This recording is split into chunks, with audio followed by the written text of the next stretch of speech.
Hey everybody, welcome back to the channel. I'm going to go back a little bit to the roots of when I first started YouTubing, which is everything a 20-something should know. So I'm going to put you on some game. There's a difference between being kind and being nice. There's also such a thing as weaponizing virtue. Being able to recognize these things is how you're going to be able to avoid being manipulated, or at least as much.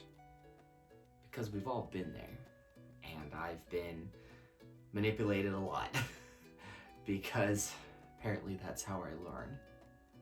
So here's the thing to know about being kind versus being nice. And here's why it's important to know the difference, because people only manipulate you when they don't have direct power over you. And one of the ways they do that is by being nice. So being kind is being thoughtful, considerate, generous. I'm going by actual definitions here. Being nice is pleasant, agreeable, go along to get it along. It's mere politeness. One of the ways people use niceness to manipulate you is by claiming the moral high ground and then saying you don't have the moral high ground and then beating you with it. It's assuming morality and then using that in order to condemn you. Especially when it's someone we care about, respect, even look up to, if it's a friend, a parent, co-worker, someone we think of as cool. I mean, I wasn't in high school, I was homeschooled, but I know people who saw this, who experienced this, see it in movies, pop culture, stuff like that. People being nice of, I'm nice, therefore moral. You're not nice, that means you're bad. And that means I get to condemn you and do what I want to you and abuse you how I want to. I've had people try this on me and other tactics along those lines of, you're a bad person, remember that time months ago you did this and this that you're ashamed of, that you told me about in confidence. I'm going to use that against you now. People who do that are not your friend. They're just not. They're not dealing with you in good faith. Being kind can sometimes be nice, but being kind can also appear to not be nice. For instance, if I decide that I want to castrate myself because I'm ashamed of who I am as a male and how I've contributed to the problems of the patriarchy, and my shame and guilt has just brought me to the point where I just have to hack them off. And I have a friend who's nice and it's just, yeah, live your truth, slay. Well, that's encouraging, that's nice, that's supportive even. But if I have a friend who truly cares about me, cares about my well-being, that friend would pull me aside and go, I think you're operating on some faulty information. I don't think your belief is really going to help you. Those things don't just grow back. That friend is being kind, is being thoughtful, considerate, actually considering my future. That friend has a vested interest in my well-being. It's not nice, it's not supportive, it's not encouraging of what I want to do, but that's not the point. A friend actually will tell you things you don't want to hear, that he knows you don't want to hear, because he cares about you more than things just staying pleasant. A friend like that is important to have. And the way that they, the ubiquitous they, have weaponized the virtue of being nice, which isn't a virtue. Kindness is a virtue. Kindness takes courage, takes thought and strength of character. Being nice doesn't. Being nice allows you to get away with a lot of stuff. But the way they've weaponized the virtue of niceness is where, oh, if your friends and parents don't affirm who you are, if they don't support you, you do realize that's what they do in cults, right? When people in cults find runaways, homeless kids, vulnerable kids, even if they're people who are looking to shroom the kids, it's a word that rhymes with shroom, they use that same tactics. They don't understand you, they don't support you, and they then proceed to try to separate you from your friends, from your parents, from those close to you who tell you things you don't like to hear.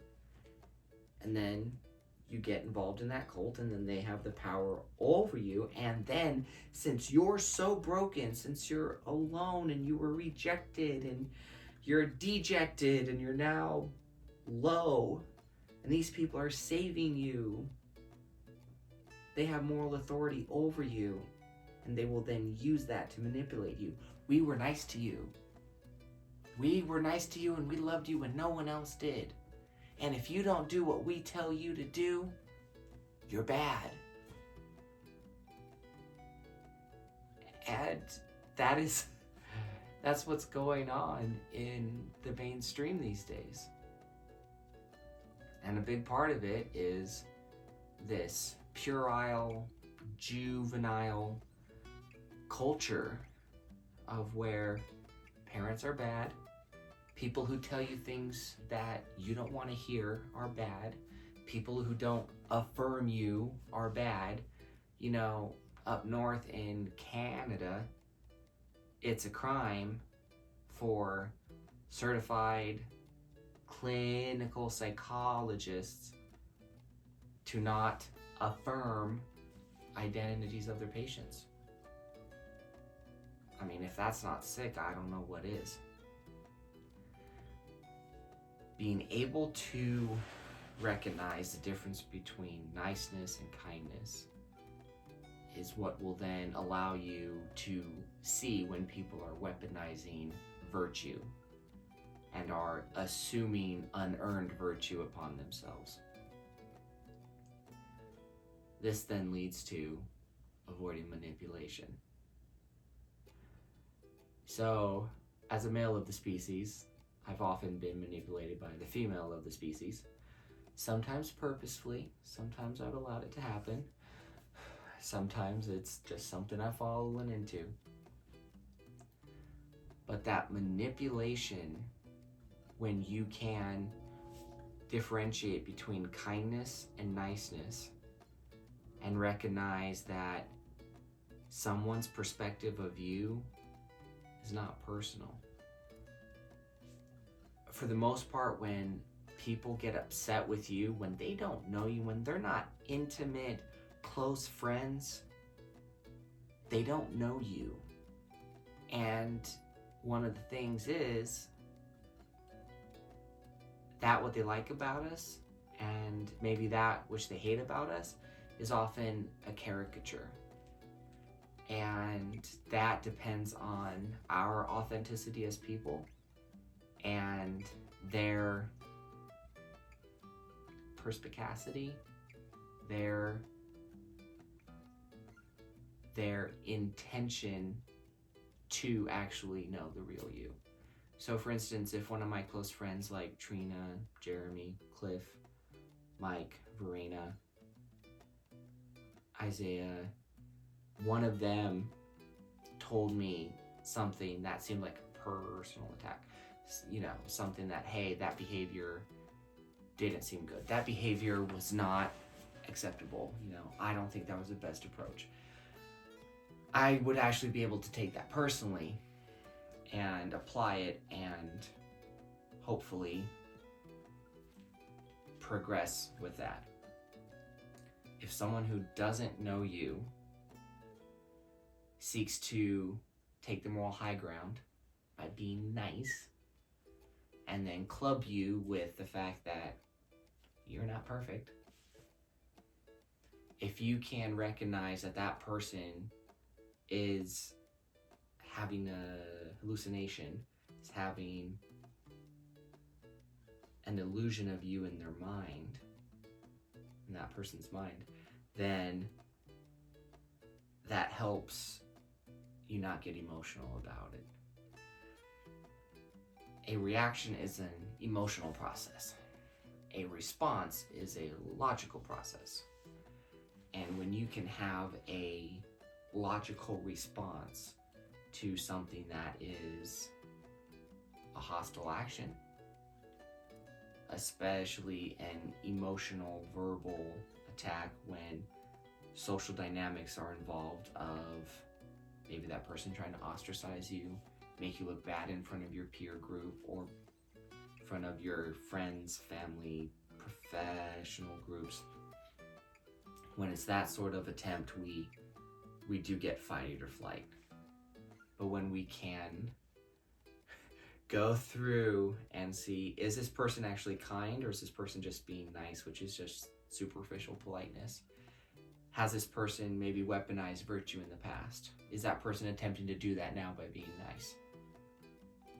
It then leads to, this person is attempting manipulation.